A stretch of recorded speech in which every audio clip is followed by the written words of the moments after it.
चलो विद्यार्थी मित्रों હવે આપણે ચોથો દાખલો જોઈએ ચોથા દાખલામાં જે રકમ આપેલી છે તે મુજબ શું છે તે જોઈએ ચોથા દાખલામાં -2 ના છેદમાં 3 2 ના છેદમાં -3 4 ના છેદમાં -6 અને 6 ના છેદમાં -9 આપેલા છે અને આગળની આપણે ચાર સમય સંખ્યાઓ લખવાની છે તો સૌપ્રથમ પહેલી સમય સંખ્યા કઈ છે -2 ના છેદમાં 3 तो पहला ઉપરથી બીજી કઈ આવે છે તે આપણે જોઈએ તો પહેલી સંખ્યા સમય સંખ્યા આપી છે તેને -1 વડે ઉપર નીચે ગુણતા એટલે અંશને છે તે -1 વડે ગુણીએ તો 2 એકા 2 અને માઈનસ માઈનસ પ્લસ થઈ જશે એવી રીતે 3 એકા 3 પણ 3 ને 3 ધન છે અને 1 માઈનસ છે એટલે એક ધન ને ગુણો તો જવાબ માઈનસ થશે 2 ના છેદમાં -3 ત્યારબાદ -2 ના છેદમાં 3 છે તેને -2 વડે અંશ અને છેદને ગુણતા તો જોઈએ આપણે તો વળી પાછું અંશમાં 2 દુ 4 માઈનસ માઈનસ પ્લસ અને 3 દુ 6 માઈનસ 6 તેવી જ રીતે -2 ના છેદમાં 3 ને ઉપર નીચે -3 વડે ગુણતા એટલે અંશ અને છેદને -3 વડે ગુણીએ તો અંશમાં 2 તેરી 6 માઈનસ માઈનસ પ્લસ થઈ જશે અને છેદમાં 3 તેરી 9 પણ માઈનસ એક ઋણ ને એક ધન સંખ્યા છે તો તે જ શ્રેણીમાં આપણે આગળ વધીએ તો -2 ના છેદમાં 3 હવે આપણે ક્રમાનુસાર પેલા -1 વડે ઉપર નીચે ગયું -2 વડે ગયું -3 વડે ઉપર નીચે ગયું હવે -4 વડે ઉપર નીચે ગુણતા તો 2 ચોકું 8 થશે એટલે કે માઈનસ માઈનસ પ્લસ થશે અને 3 ચોકું 12 માં -12 થશે તેવી જ રીતે આગળ વધીએ તો -2 ના છેદમાં 3 ઉપર નીચે -5 વડે ગુણતા એટલે અંશ અને છેદને -5 વડે ગુણીએ જેથી 5 દુ 10 અને છેદમાં 3 પંચા 15 પણ -15 આવશે વળી પાછું આગળ વધીએ તો -2 ના છેદમાં 3 એને હવે આપણે -6 વડે ગુણીએ તો 2 6 12 થશે માઈનસ માઈનસ પ્લસ અને 3 6 18 થશે પણ -18 હવે ચોથી સમય સંખ્યા આપણે ગોતવાની છે તો -2 ના છેદમાં 3 હવે -6 પછી શું આવશે -7 અને -7 હવે ગુણીએ તો 7 દુ 14 અને 3 સત્તા 21 તો આ રીતે આપણને ચાર સમય સંખ્યાઓ મળી ગઈ છે 1 2 3 અને 4 જે આપણને પૂછ્યું હતું હવે આપણે એનો પછીનો દાખલો જોઈએ દાખલા નંબર 3 દાખલા નંબર 3 ની રકમ જુઓ વિદ્યાર્થી મિત્રો નીચેના માટે ચાર સમય સંખ્યા લખો એવું આપણને કહેવામાં આવ્યું છે તો સૌપ્રથમ દાખલા નંબર 1 જોઈએ દાખલા નંબર 1 ની રકમ છે -2 ના છેદમાં 7 તો આના માટે ચાર સમાન સમય સંખ્યા લખવાની છે તો સૌપ્રથમ આપણે 1 વડે ગુણીએ ઉપર નીચે તો એના એક સંખ્યા આવશે માટે શરૂઆત આપણે એવી કરી -2 ના છેદમાં 7 છે એને અંશ અને છેદને 2 વડે ગુણી નાખીએ તો 2 દુ 4 થશે પણ આ માઈનસ છે એટલે આગળ માઈનસ આવશે અને નીચે 7 દુ 14 થઈ જશે આ જ રીતે આપણે આગળ વધવાનું છે પણ હવે 1 ના છેદમાં 1 વડે ગુણી 2 ના છેદમાં 2 વડે 3 ના છેદમાં 3 વડે ગુણશું એટલે કે અંશ અને છેદને 3 વડે ગુણતા તો 2 તેરી 6 એટલે -6 અને 7 તેરી 21 તો તમે જોઈ શકો છો આપણને બે સમાન સંખ્યા મળી ગઈ છે આપણે બે ગોતવાની છે -2 ના છેદમાં 7 એને ગુણ્યા 4 ના છેદમાં 4 તો 2 ચોકું 8 7 ચોક 28 તેવી જ રીતે -2 ના છેદમાં 7 છે તેને ઉપર નીચે 5 વડે ગુણીએ તો 5 દુ 10 અને 7 પંચા 35 આ સમાન સમય સંખ્યાઓ કહેવાય છે કારણ કે દરેકમાં તમે દરેક સમાન સમય સંખ્યા મળી છે તેના તમે જો અવયવ પાડી અને છેદ ઉડાડશો એટલે કે ભાગ પાડીને છેદ ઉડાડશો તો મૂળ સંખ્યા તમારી આવી જશે જેમ કે 4 છે તેને ભાગ પાડશો તો 2 દુ 4 થશે અને 2 સત્તા 14 થશે અને આગળ માઈનસ છે તો આમાંથી બે ઉડી જશે તો -2 ના છેદમાં 7 આપણી મૂળ સંખ્યા આવી જશે. ત્યારબાદ બીજો દાખલો જોઈએ 5 ના છેદમાં -3. તો આને માટે ચાર સમાન સમય સંખ્યા લખવાની છે. સૌપ્રથમ આપણે આને 1 વડે ગુણીએ તો એનો એક જવાબ આવશે 5 ના છેદમાં -3. માટે આપણે આપેલ સંખ્યાને 2 વડે ગુણી નાખીએ. તો સૌપ્રથમ તો માઈનસ છેદમાં છે તેને પ્લસ ન હોય તો તમે જાણો છો -1 વડે ઉપર નીચે ગુણીએ છીએ. તો 5 એકા -5 અને છેદમાં 3 એકા 3 પણ માઈનસ માઈનસ પ્લસ થઈ જશે. હવે આપણે -5 ના છેદમાં 3 છે તેને 2 વડે ગુણી નાખીએ. તો -5 ગુણ્યા 2 એટલે -10 છેદમાં 3 દુ 6.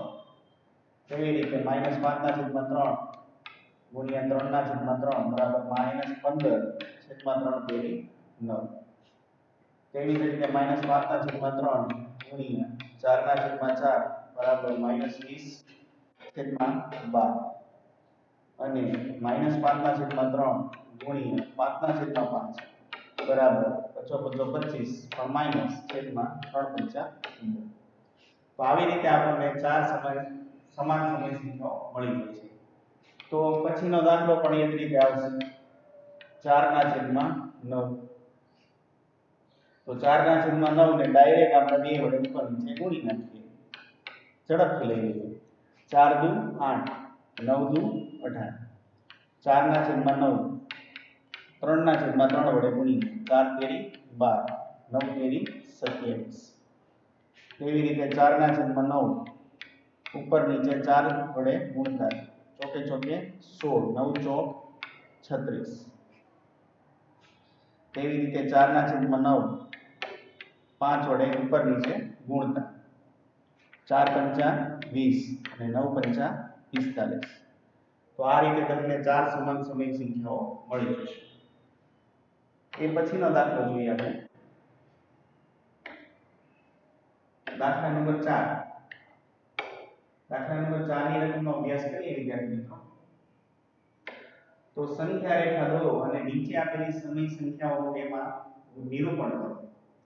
તો સંખ્યા રેખા કઈ રીતે દોરવી તે પણ આપણે સમજી લઈએ. તો સૌપ્રથમ અહીંયા પહેલો જે દાખલો આપેલો છે તે ધ્યાનથી સમજો 3 ના છેદમાં 4. તો તમે જાણો છો ઉપર અંશ છે અને નીચે છેદ છે. હવે જ્યારે અંશ છે એ છેદ કરતા નાનો હોય ત્યારે તે સંખ્યા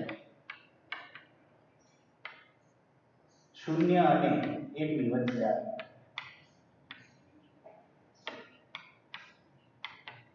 પરંતુ આ ક્યારે લાગુ પડે? જ્યારે સંખ્યા કેવી હોય? ધન સંખ્યામાં. આ જ વસ્તુ તમારે ઋણ સંખ્યા હોય તો 0 ની જગ્યાએ 1 ની જગ્યાએ -1 કરી નાખવાનું અને 0 અને -1 ની વચ્ચે આવે. હવે આપણે સંખ્યા રેખા જોઈ લઈએ. તો સંખ્યા રેખા કઈ રીતે દોરવી તે આપણે જોઈએ. તો આ રીતે રેખા દોરી છે સંખ્યા રેખા. તેના પર આપણે 0 અને 1 લખીએ. 0. હવે 1 લખતા પહેલા છેદ જોવાનો છે. તો છેદ તમે જુઓ તો 4 છે. તો 0 અને 1 ની વચ્ચે 4 સરખા ભાગ કરવાના રહેશે. તો 0 પછી હું આ પહેલો ભાગ કર્યો છે. એવી રીતે આ બીજો ભાગ કર્યો છે. એવી રીતે આ ત્રીજો ભાગ કર્યો છે. એવી રીતે આ ચોથો ભાગ કર્યો છે. આ બે ભાગ વચ્ચેનું અંતર સરખું રહેવું જોઈએ. આ જેટલું અંતર છે તેટલું જ આ અંતર હોવું જોઈએ. હવે છેદમાં 4 આપણે મૂકી દીધું. આ સંખ્યા રેખા દોરવાની સરળમાં સરળ રીત છે, તમને જે સમજાવું છું તે. હવે 0 પછીની જે સંખ્યા છે તેમાં ક્રમાનુસાર લખતા જઈએ. તો પહેલા પણ આવશે 1, ત્યારબાદ આવશે 2, ત્યારબાદ આવશે 3 અને ત્યારબાદ આવશે 4. હવે આપણે જે માંગેલી સંખ્યા છે તે તમે જુઓ તો રકમમાં 3 ના છેદમાં 4 છે. અહીંયા 3 ના છેદમાં 4 આપણને મળી ગઈ છે. માટે આ જે પોઈન્ટ છે, આ બિંદુ છે, એ સંખ્યા કઈ દર્શાવે છે? સમય સંખ્યા. તો કે 3 ના છેદમાં 4. તો આપણને માગેલી સંખ્યા આપણને સંખ્યા રેખા પર મળી ગઈ છે. હવે વિદ્યાર્થી મિત્રો છેલ્લી સંખ્યા જો 4 અને 4 તો 4 એકા 4 એટલે આ જે સંખ્યા છે એ એકચ્યુઅલમાં 1 છે. તો તમે જોઈ શકો છો 0 અને 1 બંને આવી ગયા છે છેડા ઉપર અને વચ્ચે જે સંખ્યાઓ છે સમાન સમી સંખ્યાઓ 1 ના છેદમાં 4, 2 ના છેદમાં 4, 3 ના છેદમાં 4 અને 4 ના છેદમાં 4. તો આ રીતે આગળ વધે છે. આપણે જે આપેલી છે -3 ના છેદમાં 4 એ સંખ્યા તમને અહીં દર્શાવેલ છે. તો આ રીતે સંખ્યા રેખા પર આપણે નિરૂપણ કરી શકીએ છીએ. ત્યારબાદ બીજો દાખલો જોઈએ.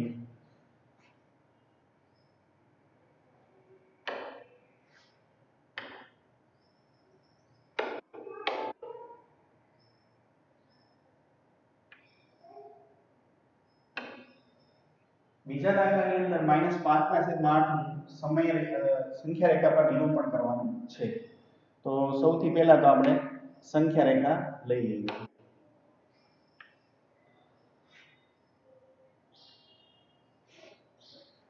સંખ્યા રેખા લીધા બાદ હવે આપણે જોવાનું છે કે -5/8 તો અંશ છે એ છેદ કરતા નાનો છે.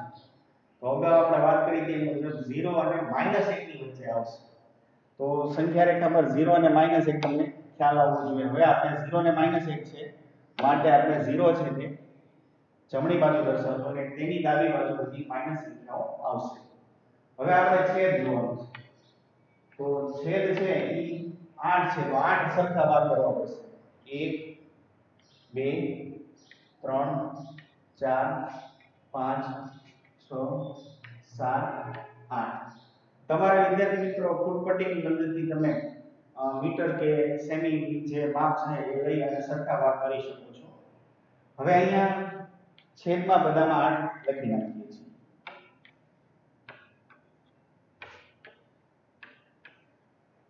દરેક સમય સંખ્યામાં નીચે છેદમાં 8 લખીએ છીએ. હવે આપણે 0 થી ડાબી બાજુ જઈએ તો તમને ખબર છે સંખ્યા છે માઈનસ આવશે. -1 -2 -3 -4 -5 -6 -7 અને -8. આ તમે જાણો છો -8/8 એટલે -1 થઈ જશે. હવે આપણને જે આ પૂછી છે તે સંખ્યા -5/8 તમે વિદ્યાર્થી મિત્રો જોઈ શકો છો. આપણને જે સંખ્યા પૂછી છે આ આપેલ છે. તેથી તમે અહીંયા જે બિંદુ દોરી અને તમે રાઉન્ડ દોરશો તો માગેલ સંખ્યા છે -5/8. તો આ રીતે સંખ્યા રેખા પર નિરૂપણ થઈ શકે છે. હવે પછીનો દાખલો જોઈએ. તેની રકમ આપણને આપેલી છે -7/4 બરાબર છે અને તેની પછીની રકમ છે 7/8. તો સૌપ્રથમ લઈ લઈએ -7/4. -7/4 આમાં તમે જુઓ તો તમને ખ્યાલ આવશે કે અંશ છે ઈ છેદ કરતા મોટો આપેલો છે. એટલે કે અંશ અહીંયા છેદ કરતા મોટો છે બરાબર. તો આપણે કઈ રીતે કરશું? તો સૌથી પહેલા તો આ 0 અને -1 ની વચ્ચે નહીં આવે. કારણ કે તમે જોઈ શકો છો કે આ અંશ છે એ છેદ કરતા મોટો છે. તો અહીં સંખ્યા તમે જુઓ તો ખ્યાલ આવી જશે કે તમારે નીચે 4 આપેલા છે. તો સૌથી પહેલા આપણે જે કર્યું હતું એ જ રીતે આગળ વધીએ. તો સંખ્યા રેખા લઈ લીધી.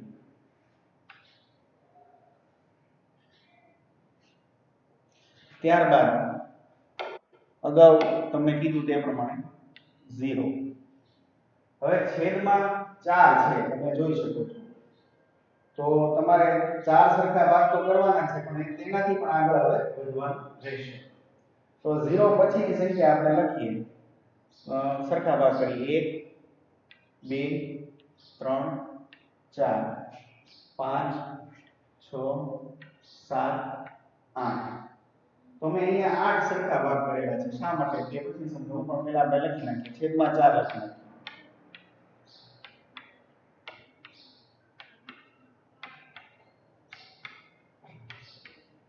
હવે ઉપર ક્રમાનુસાર સંખ્યા લખીએ. -1 -2 -3 -4 -5 -6 -7 અને -8. તમે જાણો છો ચોથો ભાગ આવે એ એકચ્યુઅલમાં સંખ્યા છે -1. હવે -1 થી પણ આ સંખ્યા આગળ વધે છે. આપણને માગેલી સંખ્યા છે -7/4. -7/4 અહીં તમે જોઈ શકો છો. તેથી અહીં બિંદુ કરી અને રાઉન્ડ કરી તો આપેલ સમય સંખ્યા કેટલી છે -7/4. તેની પછીની સંખ્યા 4 દુ 8 એટલે એકચ્યુઅલમાં તે સંખ્યા છે -2. તો આ જે સમયની સંખ્યા મળી તે -1 અને -2 વચ્ચે આવે છે. તો તમે જ્યારે જેટલા નીચે અંશ છેદ આપેલો હોય તો બરોબર છે. ઉપર તમે ક્રમાનુસાર જતા જાઓ તમને સંખ્યા છે એ મળી જશે. તો આ રીતે ત્રીજો દાખલો પણ ગણી શકાય. વિદ્યાર્થી મિત્રો, ચોથો દાખલો જે આપેલો છે તે 7/8 છે. ત્યાંની જેમ જ ગણવાનું છે પણ 0 અને 1 ની વચ્ચે આવે છે. તો નીચે 8 એમ લખવાના ઉપર ક્રમાનુસાર જવાનું રહેશે. ત્યારબાદ જોઈ લઈએ પાંચમો દાખલો.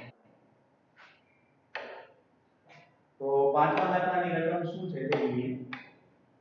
સ્ક્રીન પર તમને પાંચમા દાખલાની રકમ છે એ આપણે લઈ લઈએ. તમને બિંદુ આપેલા છે PQ, RS, PU, A અને B. સંખ્યા રેખા પર એવી રીતે આવેલા છે કે જ્યાં TR RS SU અને AB PQ QB થાય. તો PQ, R અને S વડે દર્શાવવાથી સમય સંખ્યા લખો. આપણે સમય સંખ્યા લખવાની છે PQ, R અને S વડે. સૌપ્રથમ જે આપેલ માહિતી છે તે આપણે જોઈ લઈએ. અહીં આપેલું શું છે AP PQ QB એટલે કે આ માપ છે અંતર છે એ સરખા છે. બરાબર, એટલે આ જે માપ છે AP એટલું જ માપ PQ છે અને એટલું જ માપ QB છે. જે ત્રણેય વચ્ચેનું અંતર જે છે બિંદુઓ તેનું ઇન્ડિવિડ્યુઅલ અંતર છે તે કેવું છે સરખું છે. તો સૌપ્રથમ 2 અને 3 વચ્ચે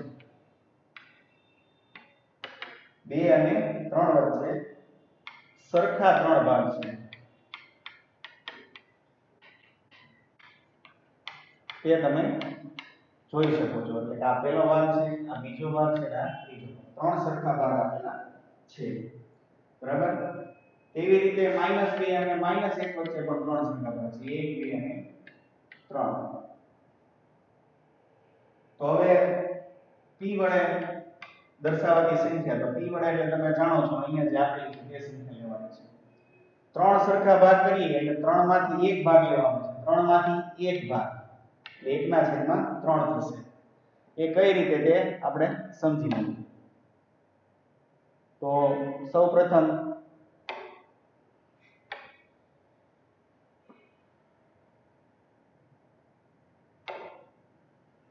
એકના છેદમાં 3 છે તે કયો ભાગ છે? તમે આ જે ભાગ દર્શાવ્યો છે a અને b વચ્ચેનો એ એકના છેદમાં 3 ભાગ છે. તો તે આપણે ઉમેરી દઈએ એટલે ખ્યાલ આવી જશે. તો એ p નો ભાગ a નો ભાગ કેટલો છે 2 અને એમાં એકના છેદમાં 3 નો ભાગ ઉમેરી દઈએ એટલે 2 છે અને અલગથી દર્શાવીએ તો એ 2 આપેલા છે. બરાબર, અને આ a બિંદુ છે અને p છે તે અહીંયા છે. બરાબર, અને અહીંથી અહીંયા સુધીનો આ 1/3 ભાગ છે. હવે આપણે p ગોતવો હોય તો ઓલરેડી 2 તો આપેલા છે તો 2 માં આપણે 1/3 ઉમેરી દઈએ તો આપણને p છે તે સમય સંખ્યા મળી જશે. તો 2 + 1/3 સામાન્ય લસા કાઢો એટલે 3 જ આવશે પણ આપણે ગુણાકાર પદ્ધતિથી કરીએ સરળતાથી 2 તેરી 6 એમાં +1 ઉમેરી દેવાનો છેદમાં 3 લસા તો 6 ને 1 7/3. તેવી રીતે q વડે દર્શાવવાની સંખ્યા તો q માં 2 છે. હવે q માં તમે જુઓ તો આ 1/3 અને 1/3 એટલે એકચ્યુઅલમાં 2/3 ભાગ ઉમેરવાનો છે. એટલે હવે આવશે અહીંયા 2/3.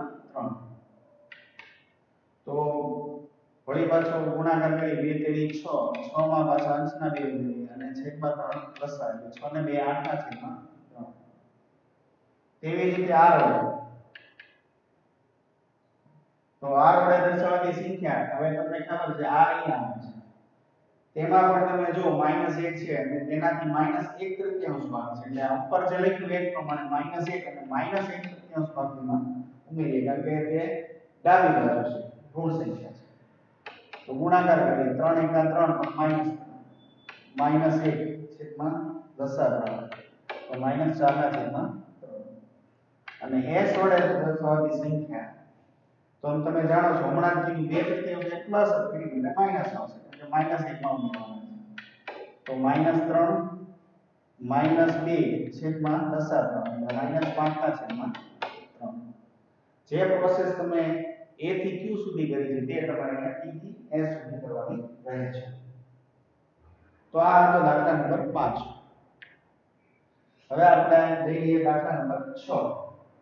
તો દાખલા નંબર 6 ની રકમ તમે સ્ક્રીન પર જોઈ શકો છો. નીચે આપેલી જોડીઓમાંથી કઈ જોડી સમાન સમય સંખ્યા નિરૂપણ કરે છે તે આપણે કહેવાનું છે.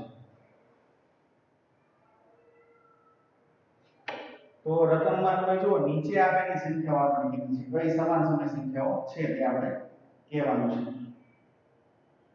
તો પહેલા તો તમને ખબર પડી જવી જોઈએ સમાન સમય સંખ્યામાં નિશાની સરખી હોવી જોઈએ. તમે જો આ સંખ્યા ઋણ છે બરાબર અને આ સંખ્યા ધન છે. તો એ તો કઈ રીતે સમાન હશે એટલે પહેલી સમય સંખ્યા જે નિરૂપણ કરતી નથી એટલે કે પહેલામાં આવશે સમાન સમય સંખ્યાઓ નથી. ત્યારબાદ બીજું જોઈએ તો બીજામાં તમે જુઓ -16 ના છેદમાં 20 અને -20 ના છેદમાં 25 એટલે કે 20 ના છેદમાં -25 બંને સમાન જ છે બરાબર. તો હવે -16 ના છેદમાં 20 અને બીજી સંખ્યા છે 20 ના છેદમાં 25 તો બંનેમાં જોઈએ સમાન સમય સંખ્યા આવે છે કે નહીં. તો છેદ ઉડાડીએ તો ચોકે ચોકે 16 4 પંચા 20 તેવી રીતે આ બાજુ પણ લઈએ 4 પંચા 20 પચો પચો 25 છેદ ઉડાડી દઈએ તો 4 4 ઉડી જશે અહીંયા 5 માં ઉડી જશે તો જવાબ આવશે -4 છેદમાં 5. અહીંયા પણ -4 અને છેદમાં 5. તો તમે જોઈ શકો છો બંને સંખ્યાઓના જવાબ સરખા મળતા હોવાથી બંને કેવી છે સમાન સમય સંખ્યાઓ છે. તો આ રીતે તમારે છેદ ઉડાડી અને ગણતરી કરવાની રહે છે. તેવી રીતે ત્રીજું લઈએ -2 છેદમાં -3 અને 2 ના છેદમાં. તો આ તો ખૂબ સરળ છે. પ્રથમ સંખ્યા -2 છેદમાં -3 છે તેને ઉપર નીચે -1 વડે ગુણી નાખીએ તો 2 એકા 2 અને માઈનસ માઈનસ પ્લસ એવી રીતે 3 એકા 3 માઈનસ માઈનસ પ્લસ જે બીજી સંખ્યા આવી ગઈ માટે સમાન સમય સંખ્યા છે. તેવી રીતે ચોથી સમય સંખ્યા લઈએ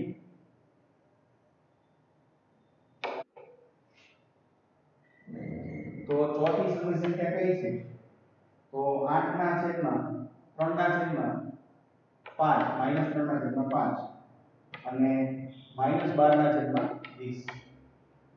હવે આપણે ચોથી દાખલો છે એ સમાન સમય સંખ્યા છે કે નહીં તે આપણે જોવું છે.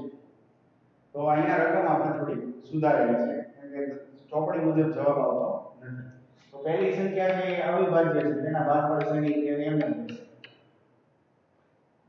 બીજી સમય સંખ્યા છે -12 ના છેદમાં 20 તેના આપણે ભાગફળ તો -12 ના છેદમાં 20 ના ભાગ પાડીએ તો 3 ચોકું 12 અને 20 ના ભાગ પાડો 4 પંચા 20 તો 4 4 ઉડી જશે -3 ના છેદમાં 12. તેથી બંને સમાન સમય સંખ્યાઓ છે તેથી છે.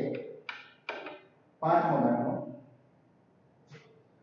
8 ના છેદમાં -5 8 ના છેદમાં -5 અને -24 ના છેદમાં 15. તો 8 ના છેદમાં -5 તો એમ રહેશે કેમ કે એના કઈ ભાગ પડી શકે નહીં. 8 ના પડે પણ 5 ના પડતા નથી એટલે છેદ ઉડશે બરાબર. પણ 24 લાવવા માટે તમે જાણો છો 3 વડે ગુણી શકાય તો 3 વડે ઉપર નીચે ગુણીએ તો 8 તેરી 24 અને છેદમાં -15.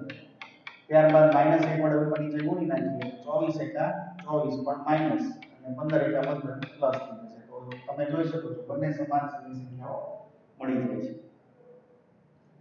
તેવી રીતે છઠ્ઠી સમાન સમય સંખ્યા જોઈએ છે કે નહીં 1 ના છેદમાં 3 અને -1 ના છેદમાં 9. આ તો કોઈ કાળે હોઈ શકે નહીં કેમ કે આ ધન છે અને આપેલ સંખ્યા કેવી છે ઋણ છે માટે શક્ય નથી. એટલે આ સમાન સમય સંખ્યા કોઈ હોઈ શકે નહીં. ત્યારબાદ છઠ્ઠું સાતમું લઈએ -5 ના છેદમાં -9 અને 5 ના છેદમાં -9. તો બંનેમાં તમે જુઓ તો અહીંયા -1 વડે ગુણી નાખીએ પહેલી સંખ્યાને ઉપર નીચે, તો 5 એકા 5 અને 9 એકા 9 માઈનસ માઈનસ પ્લસ થઈ જશે. હવે આ ધન છે અને આ ઋણ છે, તો ધન અને ઋણ હોવાથી સમાન સમય સંખ્યાઓ નથી, ક્યારે પણ સમાન થઈ શકે નહીં. તો આ રીતે તમે છઠ્ઠો દાખલો ગણી શકો છો.